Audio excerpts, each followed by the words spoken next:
বিসমিল্লাহির রহমানির রহিম। আসসালামু আলাইকুম রহমতুল্লাহ। দেশ ও প্রবাসে অবস্থানরত আমার সকল প্রিয় ভাই বোন, আত্মীয় স্বজন, বন্ধুবান্ধব, শুভাকাঙ্ক্ষী, শুভানুদ্দায়ী সবাইকে জানাই পবিত্র ঈদ উল ফিতরের আন্তরিক শুভেচ্ছা ও ঈদ মুবারক। দীর্ঘ 1 মাস সিয়াম সাধনার পর মহান আল্লাহ তাআলা আমাদের মাঝে আবারও নিয়ে এসেছেন পবিত্র ঈদের আনন্দ। মহান আল্লাহ তাআলার কাছে দোয়া করি তিনি যেন আমাদের রোজা, ইবাদত ও দোয়াগুলোকে কবুল করেন। রমাদান মাস রহমত, বরকত, মাগফিরাতের মাস, আর এই মাসেই মহান আল্লাহ তাআলা পবিত্র কোরআন শরীফ নাজিল করেছেন।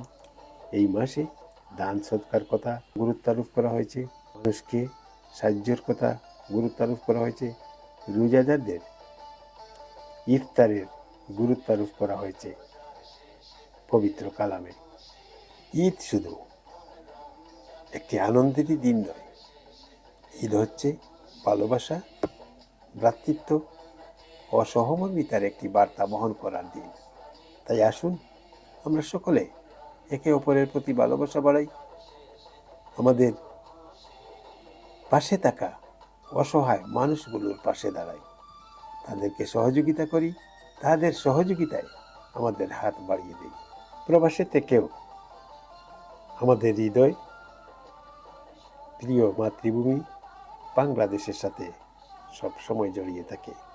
আমরা সব সময় বাংলাদেশের মানুষের কথা চিন্তা করি, আমাদের এলাকা, আত্মীয় স্বজন, প্রতিবেশীর কথা আমরা চিন্তা করি, দোয়া করি মহান আল্লাহ যেন আমাদের দেশ, জাতি ও সমগ্র মুসলিম উম্মাহকে শান্তি ও সমৃদ্ধি দান করেন। সবাই ভালো থাকুন, সুস্থ থাকুন। আবারও সবাইকে পবিত্র ঈদ উল ফিতরের শুভেচ্ছা, ঈদ মুবারক। আসসালামু আলাইকুম ওয়া রাহমাতুল্লাহি ওয়া বারাকাতুহু।